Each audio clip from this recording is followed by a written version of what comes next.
See here. Got it. This is gonna be so fun, dude. Huh? This is gonna be It's fun. gonna be good. It's gonna be good too. Oh, great. Let's see. Great. Love it. Give me analytics too, which is cool. I'm always scratching my eye and my face, so that's like a constant thing I do. But I won't say anything. trying to get my eyes wider. I That you know what's gonna be hard? tried to do secretly. What it's gonna be hard is to not make racial jokes with you because I'm just so comfortable with. Would be no. But yeah, well, And for you not to make any at all. I will. You know what? I'm a white dude. I don't want to get canceled. You know what I'm saying? I just want to be like, all right. Should we go on now and just like chat for a little bit while people jump on? Yeah. And then we'll start. Okay, what time you got on your phone or computer? 8:27. Okay, I got 20 minutes. So yeah, right at 8:30 we'll start it. So like because people like things to start right on time. Perfect. So, all right. So I'm gonna I'll tell you a story when we come on. Okay. Okay.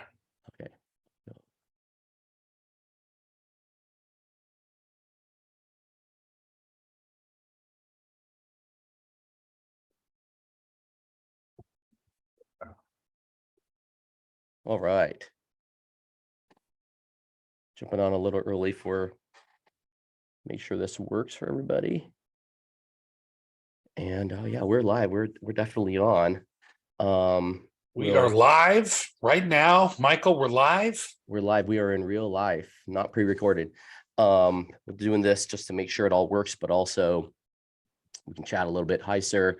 Amar, nice to see you. Thanks for jumping on, Amar. Where are you jumping in from, Amar? Tell us. And anybody else that's on, feel free to tell us where you're jumping in from. We'd love to see that. And while everyone's there, I'll tell you the story this morning. This is how earlier this morning I started out my day. I woke up, thinking I had 45 minutes, an hour left in sleep, and I hear my wife sighing. Uh-oh. She's like sighing, doing the, that I want to wake up Michael. Yeah. But I'm not going to wake him up, but she's, clearly wanting me to wake up to help her with something. It's definitely a form of alarm clock, right? It's not like the kind you set. It just still goes off. Yeah. Yes. You know what I'm talking about, right? Yeah. Lydia Yeah. does that sometimes with you, just like that I shouldn't wake him up, but I want to wake him up. Yeah. And she is, so what had happened was early in the morning, usually the dog is scratching on the side of our bed because he wants to get onto the bed. We have a little Shih Tzu, and sometimes he's a little Shih Tzu. You know what I mean? No, I get it. Yeah. So look out. Yeah, exactly. So he's scratching his head, but he puts him on. And what she realizes is that when she puts him on, that he had come from outside and had dragged in a bunch of stuff. Stuff hadn't fully come out of him. It was all over his fur. So yeah, so he had left a trail from the doggy door all the way to the bed and onto our bed blanket. So that was the sign. That was the hey Michael, get up. There's a mess. That was the sign. Well, we got this dog a couple of years ago, and I got this dog for the kids and her, not for me. I'm not the biggest dog fan, My people's history with Shih Tzus is not good. Yeah, not good. So I told them, this is your dog. That means this is your responsibility. Yeah. And if I have to lift a finger, that finger will bring that dog somewhere else. You know what I'm saying? I won't say it publicly here on this live stream of what I would do to that dog. Anyway, your finger may dial animal control. Yes. That's where that finger may do. Yeah. That can happen sometimes. Yes. So, all right, Michael Lee, it is about 8:30. If you want to get this thing rocking and rolling. Yes. Let's make LinkedIn crash. Let's crash this thing with our millions of subscribers. Right. So, well, first of all, I'm Justin Cates. I work at Reconciled. I'm an account manager. I've known Michael Lee for a fairly long time. I think I'm pretty biased, but I think he's a pretty special guy. But we're just starting up this LinkedIn Live sort of format where we'll ask some questions. We may feature some clients or some potential clients, and it's not going to be straight up accounting. We're going to have some real life and some laughs, but yeah, so we're going to try to do this every Tuesday around the same time.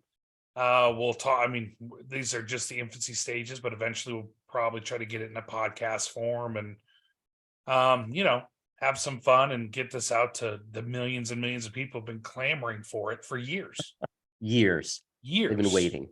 Yeah, absolutely. So, who am I speaking to right now? Michael Lee. Can you please tell me who Michael Lee is? Well, before we do that, I wanted to stop for a sponsor announcement. Okay. This show is brought to you by Reconciled. Yes. And it's because that's who pays our paychecks, right? That's who pays our paychecks. It's the truth. So that's our first sponsor is Reconciled. We don't have any others. So this Zoom meeting literally brought to you by Reconciled. Yeah. Well, I guess Zoom, because we're using Zoom. So that's a good point. Indirectly, yeah, they're getting, and then LinkedIn for making this a free platform. It sounds like we have more sponsors already than we thought we did. I didn't think about that. So now we have, I guess, 3 sponsors.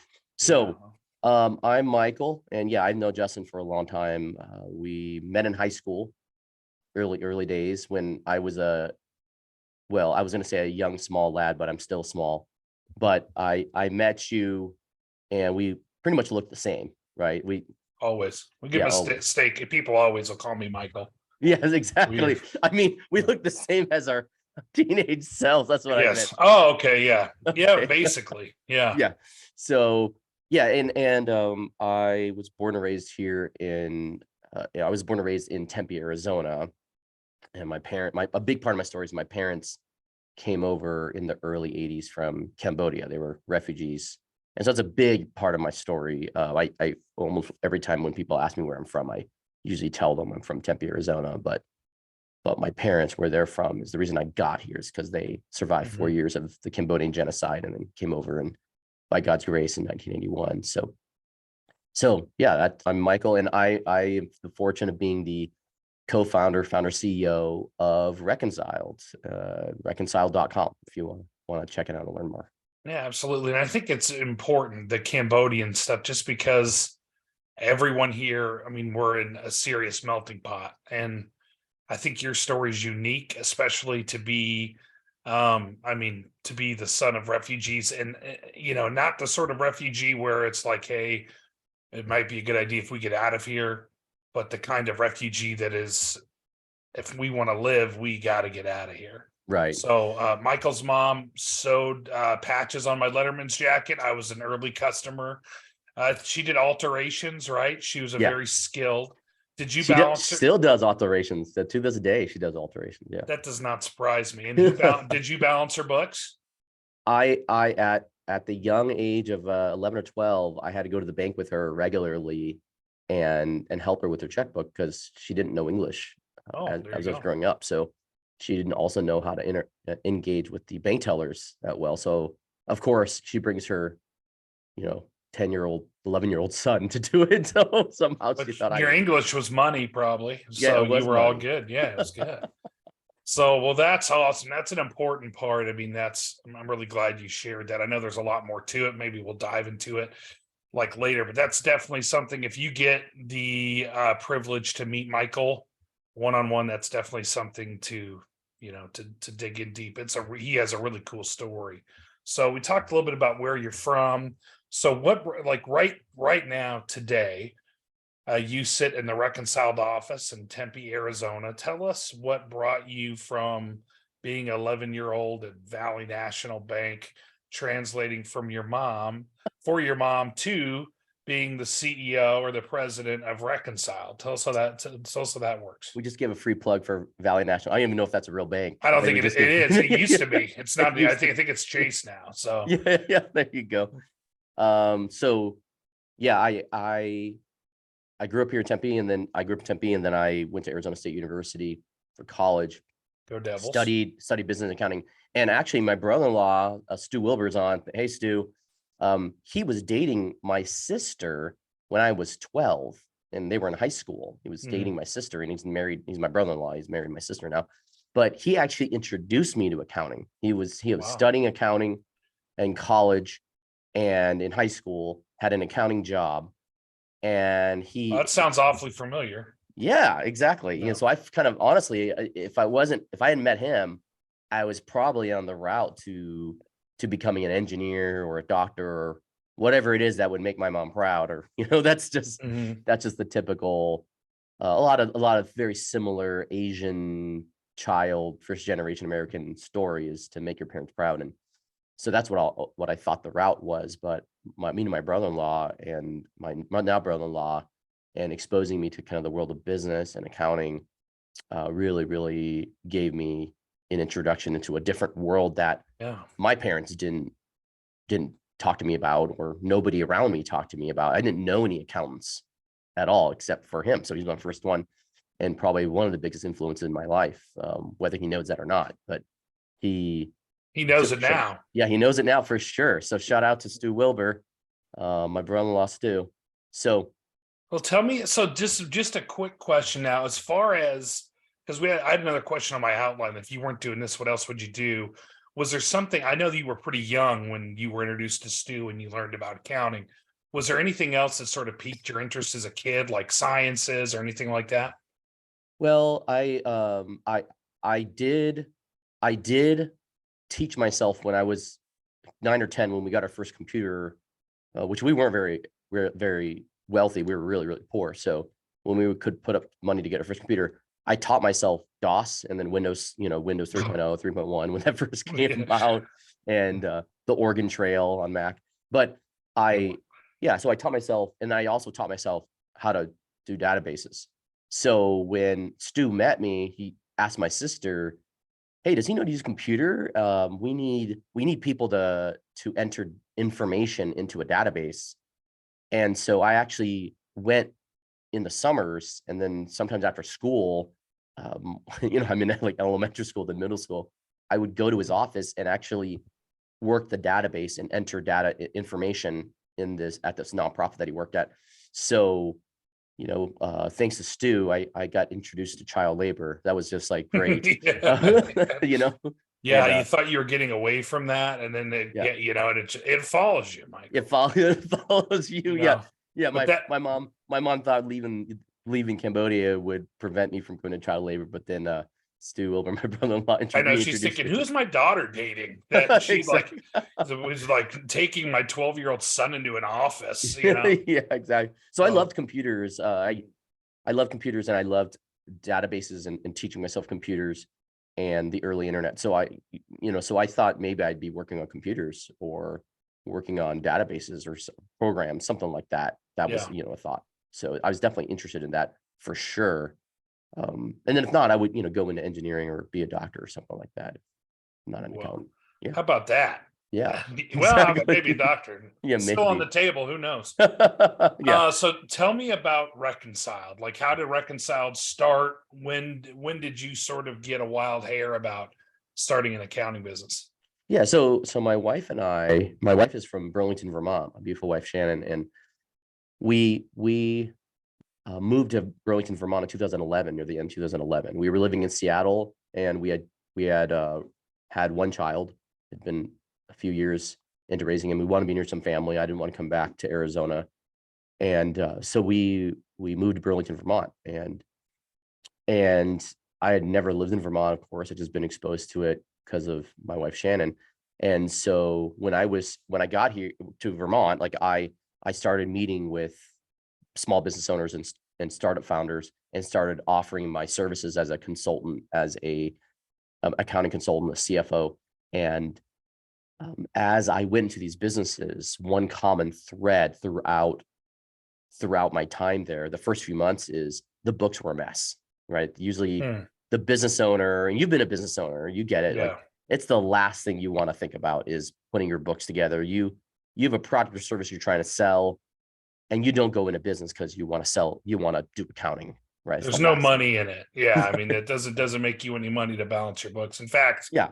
sometimes it does the opposite. If Right. you do it Sometimes correctly. Yeah. exactly. If you do it incorrectly, Yeah. you lose money. So I'd have to spend 2-3 months charging my rate as a CFO to balance the books first so that I could do my work.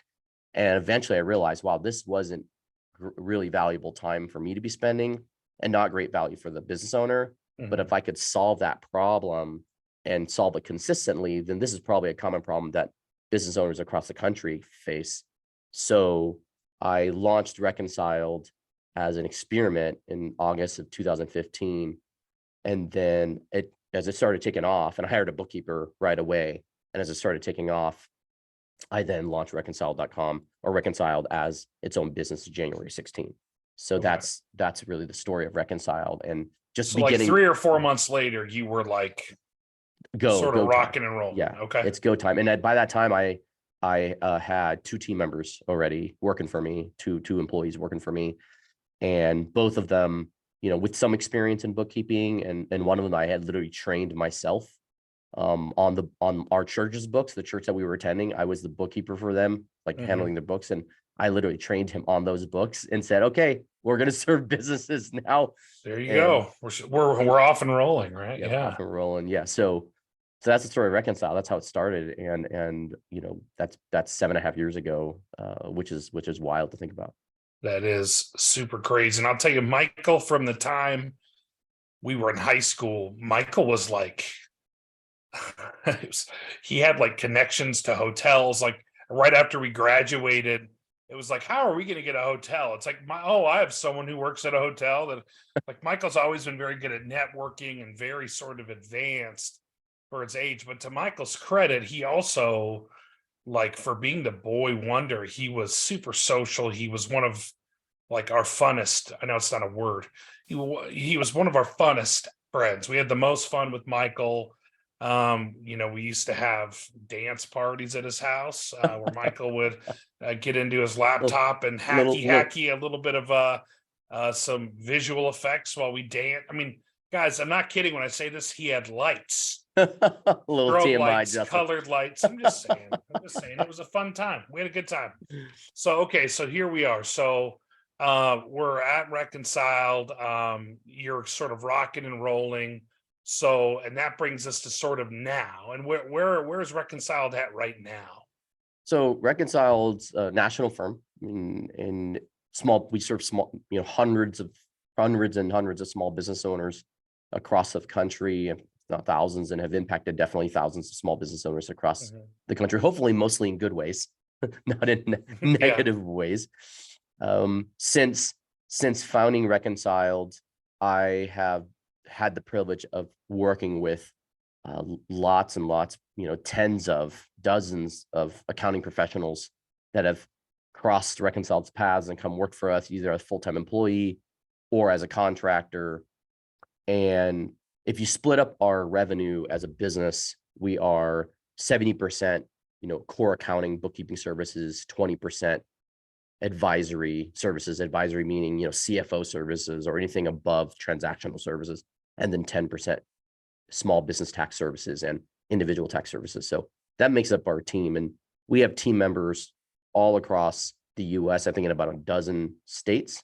And then we also actually have almost 10 team members in South America, Argentina, Uruguay.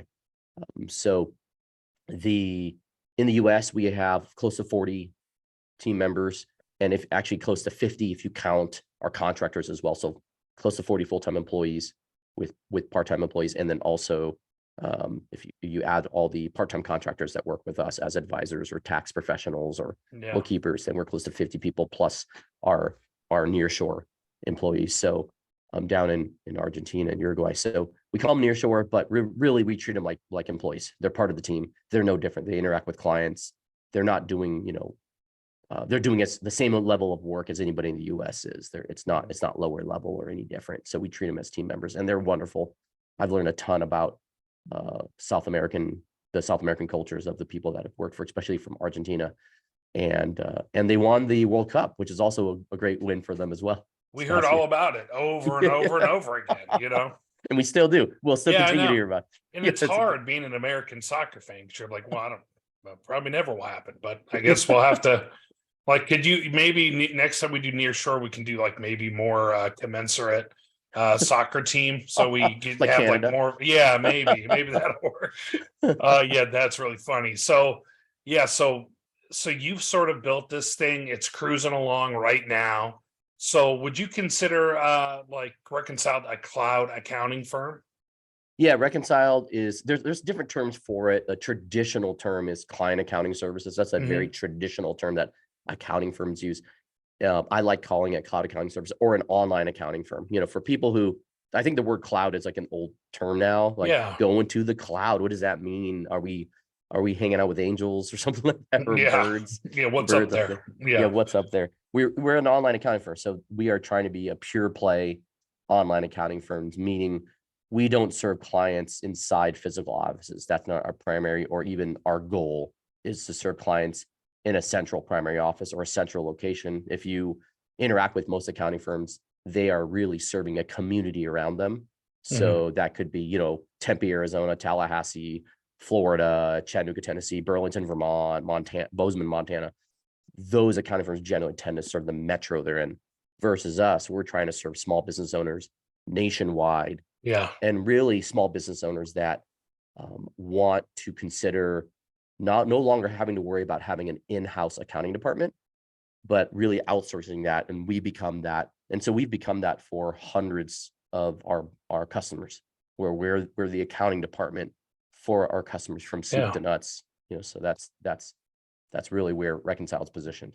Yeah, and I think too, if you're listening and you're not sure, if this is appealing as far as, bringing someone into your books, let me tell you, as someone who owned a business and struggled with them, I always compare it to like going to the doctor, where, if the health of your books isn't so good, people around you are saying you should just hire someone, which is basically the equivalent of saying you should go see a doctor.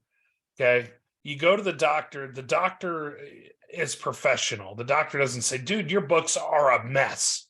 That's not what happens at Reconciled. I can tell you from, firsthand, accounts. This is really a special sort of business where we're not trying to, we as Reconciled, we're not trying to fix you, we're just trying to help. So in my case, we sold furniture. Well, if I was doing books, I had no time to sell furniture. Right. So I would just, if you're sort of on the edge right now, and me being a accounting evangelist at this point, um, like make the call, because there's nothing embarrassing. There's 99 times out of 100, you probably weren't going to be an accountant if you own a business anyways. Right. Michael is a really rare case where he's an excellent CEO and he can also do books, but that's a very small percentage. So I would just say really quickly in the middle of this as an ad for Reconciled, if you're even thinking Our main like, hey, sponsor. Our main yeah, our sponsor. main sponsor, Reconciled. If you're thinking maybe I should take a drink out of this Reconciled mug. Well, Um, yeah, you talked about building Reconciled. I definitely didn't build it myself. mhm, It was definitely a team effort with a bunch of people that participated from early days who took a bet on me, right? There were individuals that they could have gone and worked anywhere else. They honestly, they could have gone and worked in more stable jobs and for mhm, a more stable person. And so the fact that people, I feel honored when people even apply. I tell people that apply to this to work here, I go, the fact that you're applying is humbling to me. The mhm. fact that you would want to come work somewhere that I was a part of building is really humbling to me. And I continue to can continue to be humbled and honored that people would want to come and work with me and come work at a place that I got to help build. And now, Yeah, they all get to help build. And I generally truly believe that, like, the core business, the core culture of this business is wasn't built by me only. It was built by the team members that have come here and come to work with us and for us and for especially for our customers. And so I don't think about, individuals or people coming to work at Michael's company. I think of them coming to help build something and shape something that's bigger than themselves together. yeah, And that's really, really us. Yeah. yeah. You've done an excellent job. So Tell me, what are the benefits of not just say Reconciled falls under column A? What is the benefits of hiring someone like Reconciled or another accounting firm like that to handle the books? Yeah, so I think any business owner has to think about where do they want to focus their attention, right? You talked about being a furniture store owner, where you wanted to focus your attention. Your attention wanted to be focused on selling more furniture, right? Selling more product. And that's I think the reality for every business owner is all your time and attention, or most of your time and attention, should be going into two things: your people and selling your product or service. Mm-hmm. That's the highest value you can do as a business owner. But it's very rare, if almost it's very, very rare for most business owners, where the highest value they can do is doing their own accounting or doing the accounting for their business. That's pretty rare. Now, it's a job of the CEO, the job of the owner, to make sure there's always enough cash for payroll and enough cash to pay the bills. And that's a big part of being a business owner.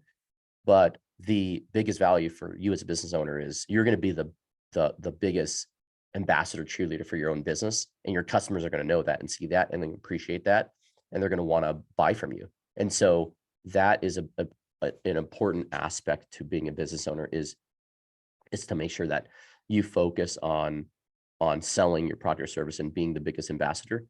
And so if you think about it, and not just with accounting, but any area of your business where you're going to be distracted from those things, then consider finding team members to take that over eventually, or outsourcing it, right? So reality is outsourcing, because of the pandemic, because of the internet, because of our exposure to technology and to talent across the globe. Outsourcing all the different aspects of your business is easier and easier now, including the aspect of accounting, where it's easier, it's secure, it can be done in an efficient and affordable manner.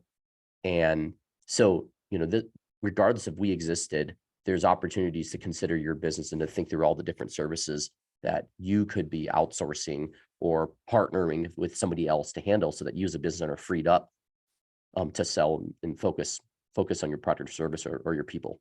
Yeah, and I think even more than just pouring into your people, and something that sort of goes into both of what you're talking about, is peace of mind. Right. Where if you're someone like me, yeah, you had your books done, but I don't know. I mean, like, is that what it is? Did I do it right, or was it done right? And when it's done by professionals who do this for a living, you're sort of able to be like, okay, I have that taken care of now, which frees you up to pour into people, to sell your service, to be more present, which I think, as an entrepreneur, is so key. And just sort of going off, on that, as far as being an entrepreneur, you're an entrepreneur yourself. We're sort of probably going to be speaking to a lot of entrepreneurs who are listening. What is your favorite part? I mean, you are a entrepreneur straight up. Yeah. You sort of learned it from your mom, I'm assuming. I mean, Yeah. that was something she did. What's your favorite part about being an entrepreneur? Probably the best part of being an entrepreneur is meeting other business owners. Mm-hmm. Meeting other business owners that are running a business or launching a business. And so the people aspect of running a business is really a favorite part of mine. I love that. And then the feeling of closing a sale, for some reason, there's just this high you get when you're able to align what you're selling with the needs of the person buying, and you both agree on a price and they sign.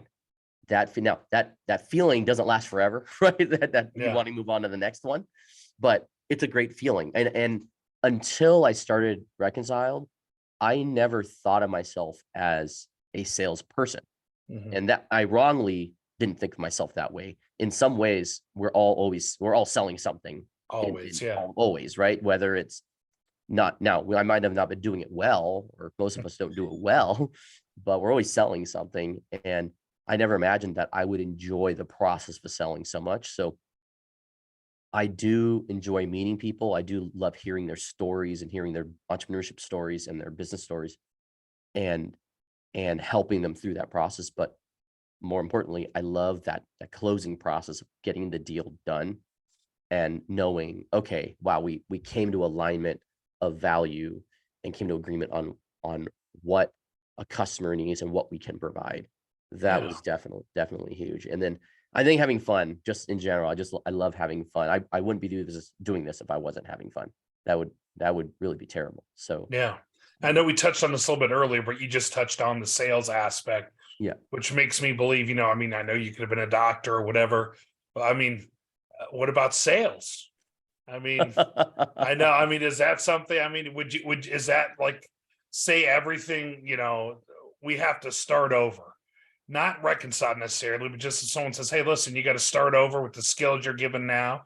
Is sales something you would go, hey, listen, put me in front of some people and let's, I closers, definitely would consider it. Depends on what's available to sell, but I definitely would definitely go after something like that, because it's really a bet on yourself. If you think about sales, just like entrepreneurship, you're betting on yourself.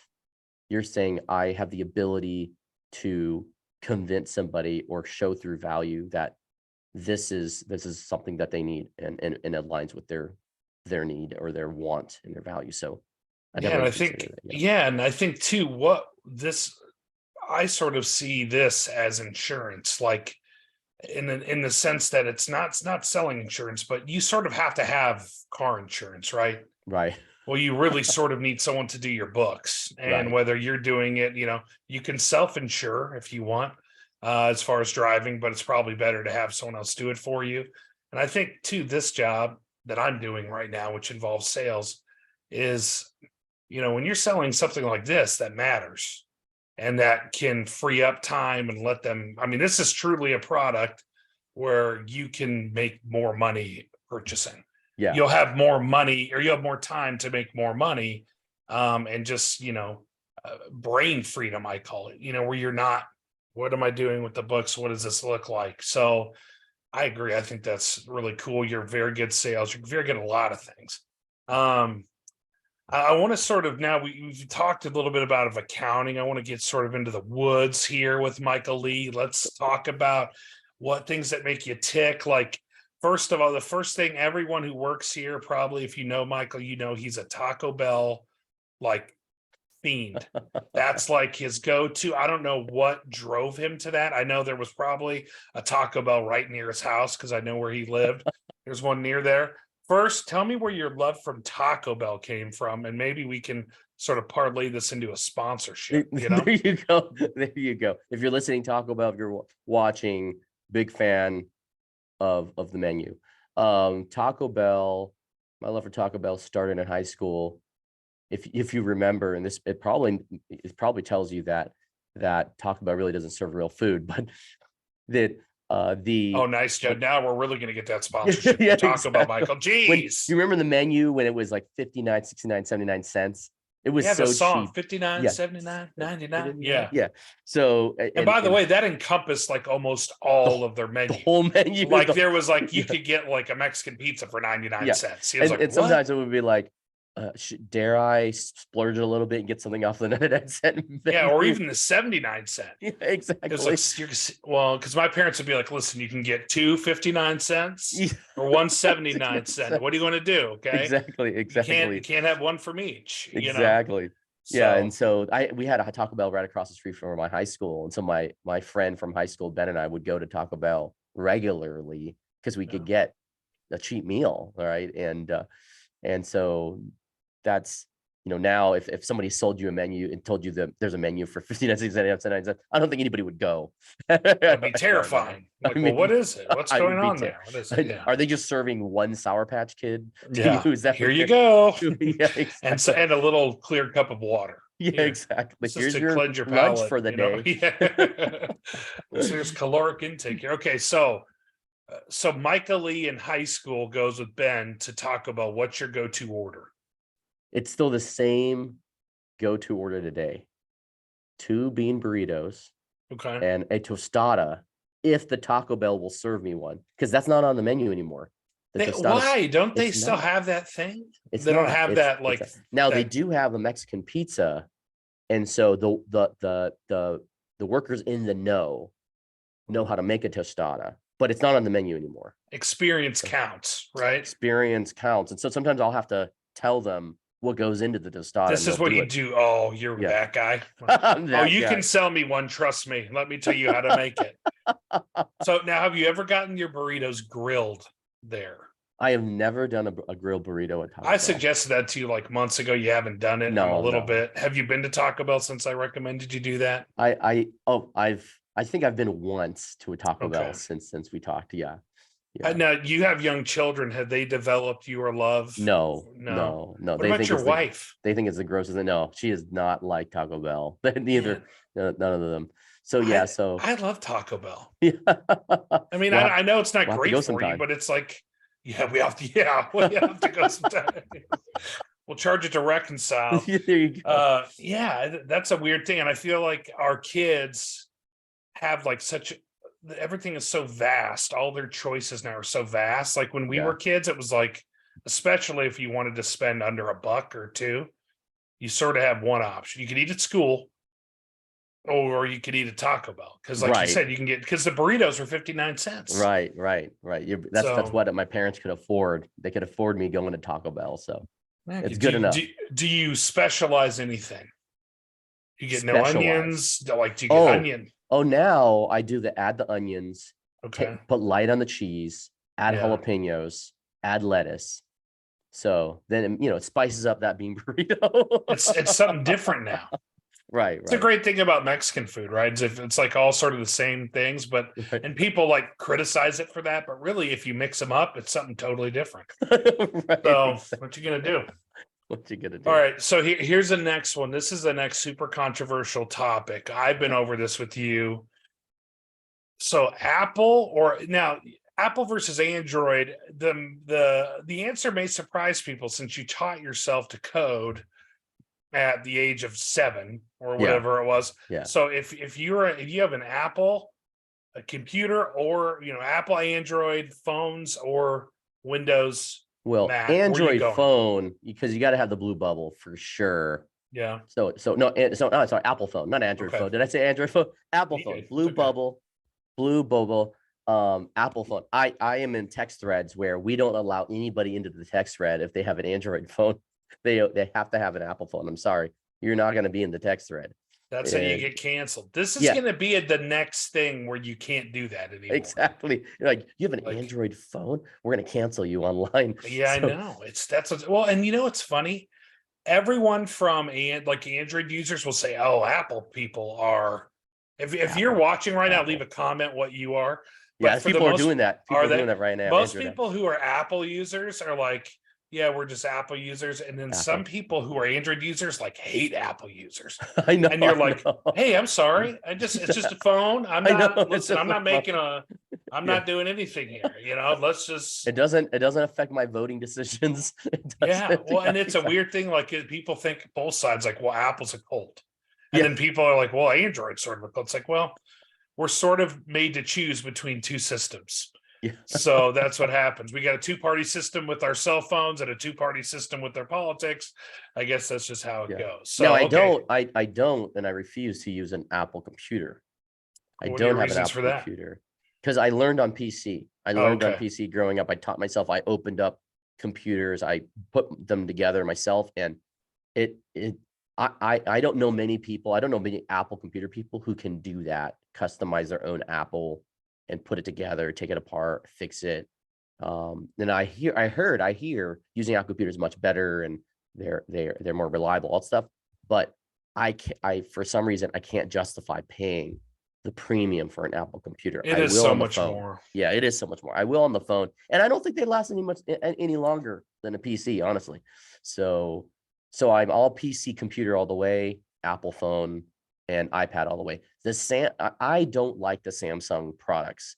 They are so slow for some reason, right? If my younger kids have Samsung tablets, they're the slowest tablets I have ever interacted with in the face of the earth. And so I just think that the Android operating system is just super slow for a tablet. So do you think like the Apple ecosystem is like a stroke of genius or something like nefarious? No. I think So here's the deal. There really in our lifetime have been 2, maybe 3 major innovations in our lifetime so far, and we're gonna watch one. Living in one right now, right? And so the first innovation was the introduction of the internet, right? It was a huge introduction, and that was crazy, right? And so and that was massive worldwide impact. Some would say the mobile phone would be another one, but I would argue a bit. There's the mobile phone, but if you say the smartphone that had massive worldwide, like changed your life, changed the way you lived life. The mobile phone was impactful, but you could go without a mobile phone for a long and a time. pager. Yeah, you're right. You go for a landline, a pager, or just landline. You didn't really need a pager. You didn't really need, when the mobile phone came out, you didn't really need one in the 90s, early 2000s. Right. You could still live. And a lot of people only had landlines still. But then once the smartphone came out, it changed the whole globe. So the Apple phone is the reason.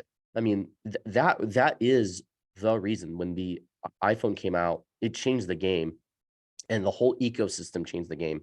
And so none of us ever thought there would be an ecosystem of apps, right? None of us ever believed or imagined an ecosystem of apps existing in the world. And now our whole lives are impacted around mobile phone and apps. And it's because Apple made it easy to download secure apps that weren't going to, ruin your device. That's why then the proliferation of the Android ecosystem occurred as well. But the reality is the Apple ecosystem is still the top ecosystem. And every app ecosystem on the planet tries to copy the Apple ecosystem. True. So, it is totally true. Yeah. And then so now we're in the third, probably the third or fourth, depending on how you count, major worldwide innovation would be AI, artificial intelligence, and what's happening right now. And before 5-6 months ago, barely any of us talked about artificial intelligence. And it's moving so fast, right? I mean, I feel like I heard about ChatGPT 3, and then it's like, now they're talking about, I think, are we on 4 now? And now they're already talking about 5, and I feel like it's been months, and it's already just now. Is this something that, I mean, now we're really in the weeds.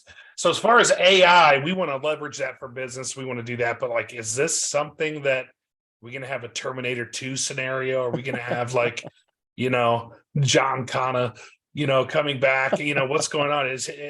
Tell me about it. What's the capacity for this? John Connor, he just did a throwback. The Terminator reference, right? For those of you who got the Terminator, I remember when Terminator 2 came out. My aunt took me when I was like 12. The Terminator 2. I said that was a terrible movie choice. I know, well, terrifying. And it's sort of terrifying because you're like, whoa. And let me just say one more thing about the internet. I think Michael and I are very close in age. I was born in 1980, the very end of it. We had this weird thing where we grew up without the internet. Right. And then we hit like dial-up, probably like high school. Yep. And then towards the end of high school, then like broadband started. Right. And then it was like, wait, it's always on? That's not good. You know what I mean? Like you just go and sign on. So I feel like we had like a way different experience than some people. And I almost wonder like that. I appreciate when people are like, oh, I think AI is terrifying. I'm like, it sort of brings me back to like broadband. Right. Where it's like whatever you needed, you could always sort of have it, right? Like if you had a question and then they bring it to your phone or whatever. But talk a little bit about AI. Like, what are your opinions on AI? My joke is there's always been AI. AI is Asian intelligence, right? So Asian intelligence has always been around, right? It's always been around historically. And now we're getting around to artificial intelligence, where it's actually real, right? Honestly, most AI before the past year, most AI people were using was literally Asian intelligence. It was a labor center in India or the Philippines, firing off a question to some guy in the Philippines who was Googling an answer and sending it back. Exactly. So that was the real AI. The joke is people call me the real AI, but real AI, artificial intelligence, it's going to transform the game. And I honestly, I don't know enough about it. I'm still learning. to know what impact Well, it's in the going to have. comments, Michael, Kelly Parks has said she's waiting for your version of AI.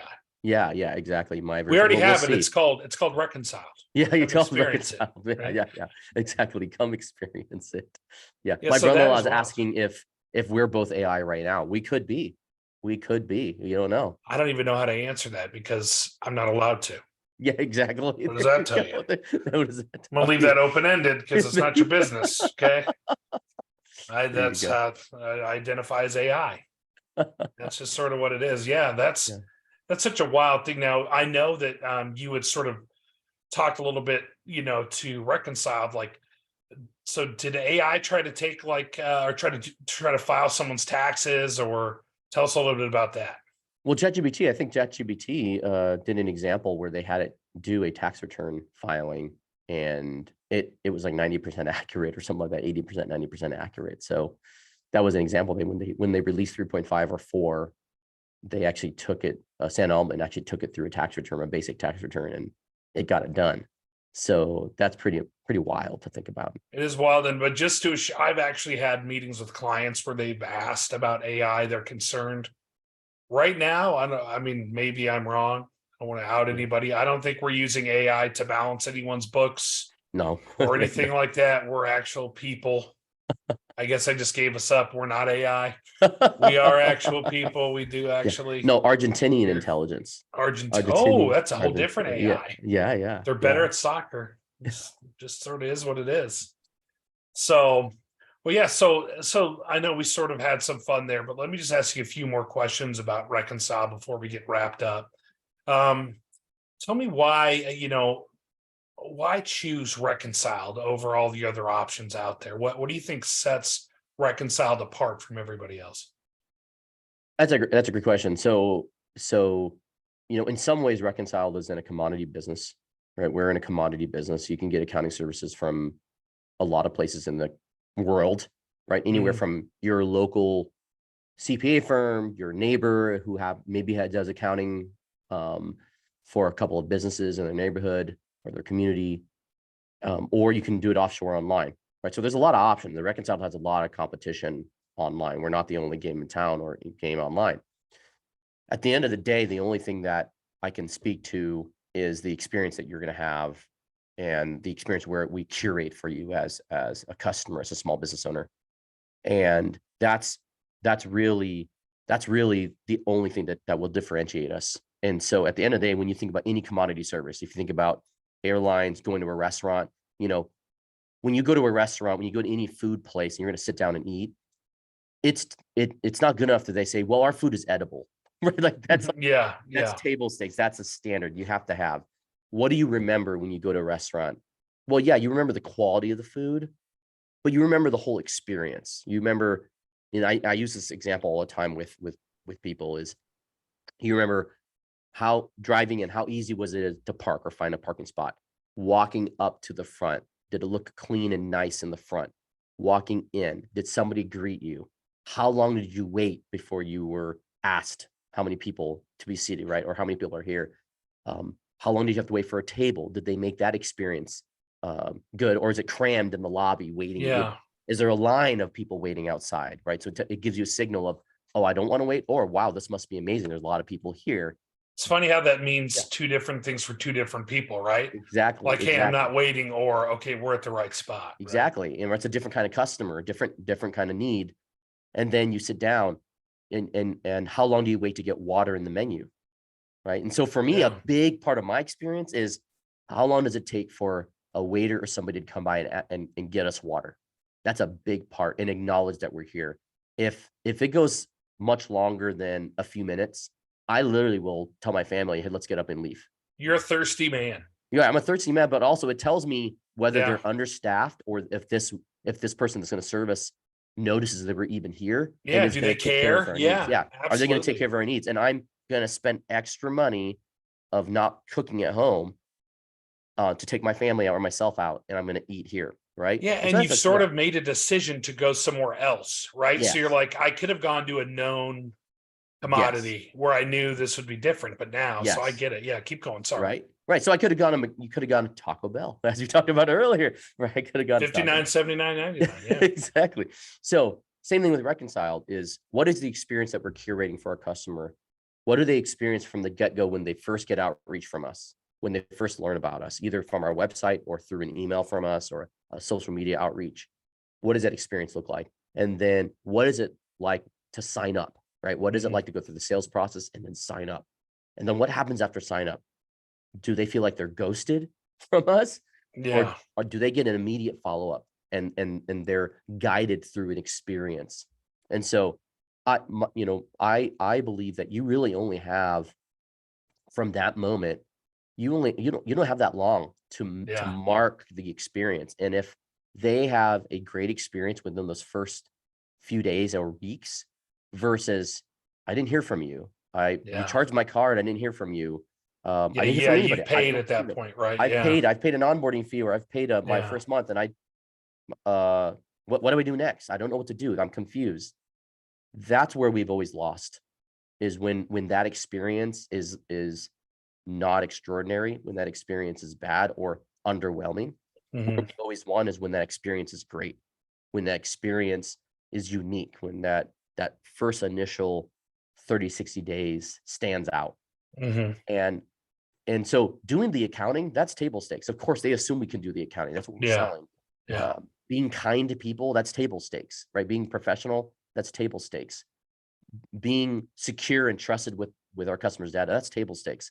It's everything else that's going to mark, because they could have just gone somewhere else.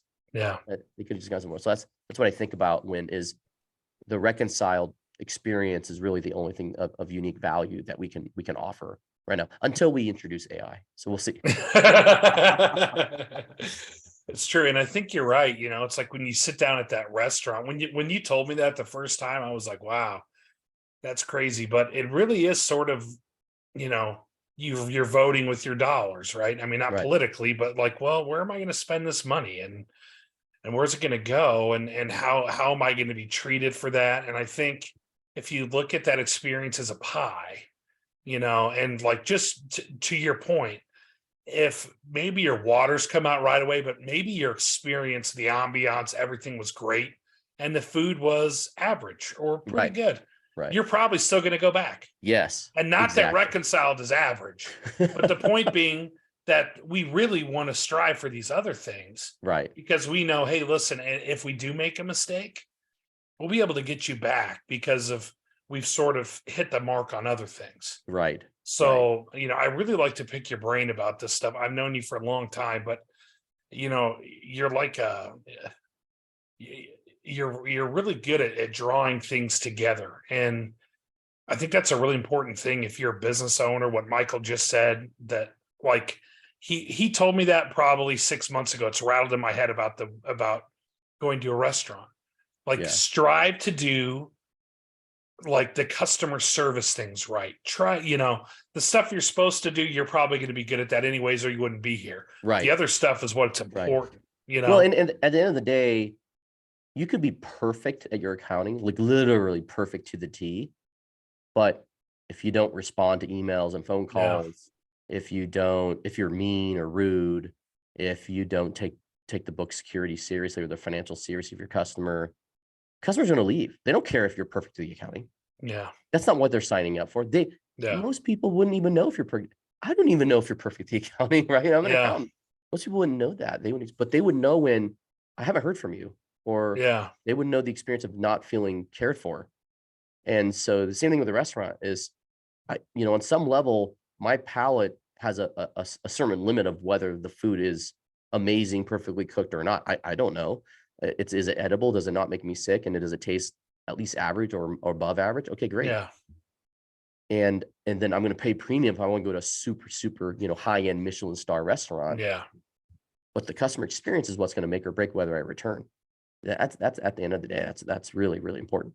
Do you feel like we've lost sort of that as a society? Like, I sort of feel like, you remember getting on a plane before 9/11, I feel like, I don't know if that was the marker, but it was like you were in a 5-star restaurant in the sky. Not the food, but like, can I get you a towel? Can I get you a beverage? And now it's like, get in your seat, we're taking off, like, and I feel like that's bled into everything. Now it's like, hey, listen, it's Taco Bell. What do you want from us? Not that that's an exact But don't you feel like customer service and like the way people are treated is sort of like become backseat?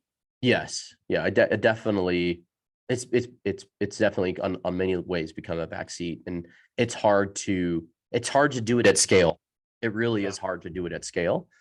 And that's what we're trying to figure out at Reconcile. We've made our share of many mistakes, many mistakes trying to figure it out, and in many different ways. And so, but that is the one differentiating area that we can have in really any business that's especially in a commodity service or product. If you're selling commodity service or product, same thing with you. You were selling furniture at the furniture store before you came to Reconciled. It's not like the furniture you were selling was furniture you could only get at your store. Yeah. Right. Yeah. You were serving a certain community, but really at the end of the day, you wanted to convince the customer to have an experience of why they should buy from you. Yeah. What sets you apart? Yeah. What sets you apart? And then wanting to come back, and it's the way they felt being around you and being sold to. And that's really, really important. Yeah. And let me just wrap up with this. First of all, Michael, it was wonderful having you on. You didn't know this was going to happen, but I think this was a really good one to start off. This is, if you're interested in Reconciled, go back and listen. You'll learn a lot about the company. Reach out and go to reconciled.com. Support our sponsor. Yeah. Support our sponsor. Come on, guys. They're not going to keep this podcast going if they're not going to get some returns from it. But speaking of our sponsor, since you have some intimate knowledge of it, tell me about what's the future of Reconciled look like? I mean, you are a forward-thinking person. I know that about you. When you think of like Reconciled in, let's say, 5 or 10 years, what do you think it's going to look like? What do you think the business space in general is going to look like? Well, our big vision as Reconciled, and it's been this big vision for a while now, is we want to serve, and it's explicitly clearly stated our vision is we want to serve 10,000 customers, 10,000 small business owners across the U.S. on a monthly basis and impact 100,000 jobs in the communities they're in. And if we get there, we'd be roughly 800 to 1,000 people as a business, and we'd be one of the largest, if not the largest, pure play online accounting services in the country, if not the world. So that's our big vision. We want the brand of Reconciled to be synonymous with small business bookkeeping, small business accounting services. So that's our goal. That's our vision, and we hope to get there. And we hope in 5 years we're even closer to that big vision as a company. And we'll do that through both organic growth, through our kind of introducing ourselves to new small business owners and current small business owners that may or may not be working with us. And we're also going to do that through partnering with and acquiring other accounting firms that share that vision with us. Awesome. Well, that was fun. That was a good thing we just did. And like I said earlier, if you're interested in, getting these services done, head to reconciled.com, check it out. It's a really cool website. There's some stuff up on there you can take a peek at. Is there anything else, Michael, you want to close with, or you have something on your brain you want to communicate with? No, not at all. I'm looking forward to doing this weekly. We hope to have current customers and other small business owners and people who serve small businesses on in this weekly show. If you have a idea for a creative name for the show, please let us know and ping Justin or me. Let us know. Yeah, we'll take all your ideas. Yeah, we'll take all your ideas. Send them all. Any of them. If you have a business owner you think we should have, or a guest we should have on, please let us know. But thanks, Justin, for starting this and launching this off. No worries, guys. Thanks for listening. Hit us up, ping us any way you want to. LinkedIn, website, Facebook, Twitter. What am I missing? We have an Instagram, all the places. Reach out there. Thanks for listening, guys. If you have any questions, let us know. Send us questions. If you have questions for Michael or anyone else or ideas, let us know. We'll be here. It was wonderful being with you here today, Michael. Nice, Thank you very much. And I hope you guys all have a wonderful day. Have a wonderful week.